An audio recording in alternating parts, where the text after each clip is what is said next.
Tonight, we talked about the crisis in Ukraine, and my guest tonight is a journalist for ViceNews.com who witnessed it firsthand. Simon Ostrovsky, an American journalist, was freed late last week after being detained, beaten and held captive there by a pro-Russian militia. He's here with us tonight. Please welcome Simon Ostrovsky. Thank you. OK, so first, welcome back. Thank you. Could you have dreamt, like a week ago, when you were incarcerated, that you would be appearing on an HBO show you'd never heard of? This is completely ridiculous. That is probably the fairest review we've had so far. This is objectively stupid. I want to talk a bit about Sloviansk. That's where you were. It's a town in eastern Ukraine, currently being run by who exactly? Because it's not being run by Russia, it's not being run by Ukraine, it seems to be run by just some guy, right?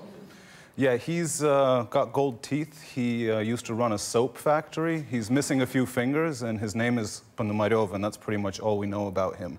But he kind of rules the place like his own fiefdom with an iron fist, as I found out. It's pretty incredible, because he seems to be accountable to no one. His first press conference, he told reporters that the previous legitimate mayor had, and I quote, fucked off. And that he's now the people's mayor. So he's just declared himself basically governor of that town. I didn't hear him say that, and I think the previous mayor didn't just fuck off. The previous mayor was actually taken hostage by him and hasn't been seen since. Right. So, you know, that's one way to describe fucking off. Right. He was fucked off, yeah. I think is the grammatically accurate... She was fucked off, yeah. She was fucked off. It seems like a microcosm. He seems like a microcosm of the chaos in Ukraine at the moment, because he is not seemingly answering to either of the sides. You have something that is potentially incredibly dangerous, right? It's totally dangerous because not only do you not know who he's answering to, but you don't even know if all of the armed men in the streets of Sloviansk are directly answering to him. And so you've got checkpoints that have been set up all over the city where people pretty much do what they want. And then if they feel like it, they might bring them over to him and then, you know, throw them in a basement for a few days or 2 weeks or however they're feeling. Right, because you've reported a lot about the fact that it was interesting to me that Crimea seemed safer in a way, because at least the Russian army not wearing Russian army clothes is still a military that you understand. That answers to somebody. Right, exactly. And be less excited about the concept of war than dudes with guns. Yeah, off the street. No, Crimea felt a lot safer, and I can't believe I'm saying that now, because when I was there, Crimea was really tense. But eastern Ukraine and southern Ukraine, especially Odessa now, they're just, you know, they're going crazy. So what is the feeling on the ground? Because you've been there. What do the citizens there, what do they expect to happen? Not necessarily what do they want to happen. What are they expecting this to go like?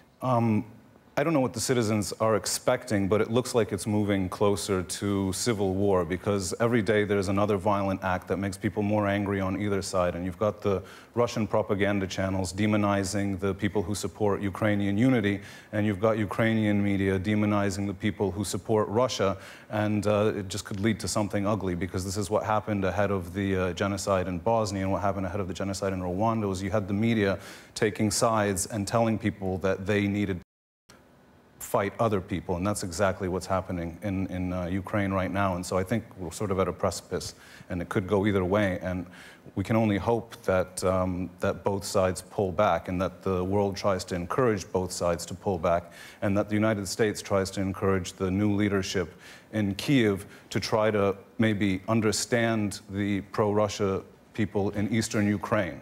And listen to them, because right now nobody's listening to each other. Right, because that's the problem. Isn't it? What is the feeling there of what the Western involvement has been so far? Because we are meddling. You know, we love to meddle. We love to say, oh, I wonder what would happen if that went there. Oh. Yeah. The West's been meddling, but the Russian side has been meddling a lot more successfully.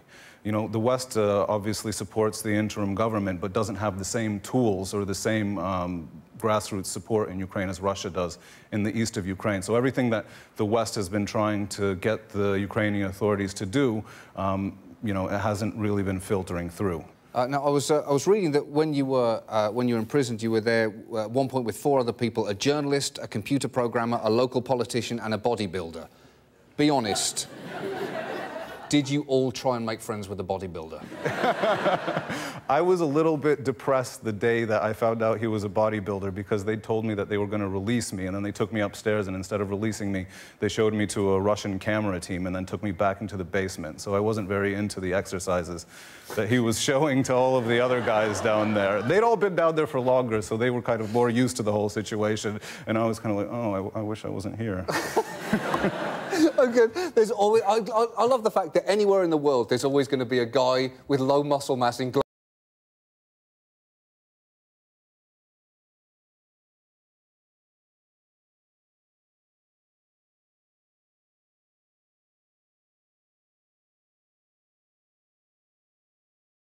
despair towards, like you say, civil war. It's not in a cycle of despair yet, and I think it could move away from civil war, and I really hope that it does.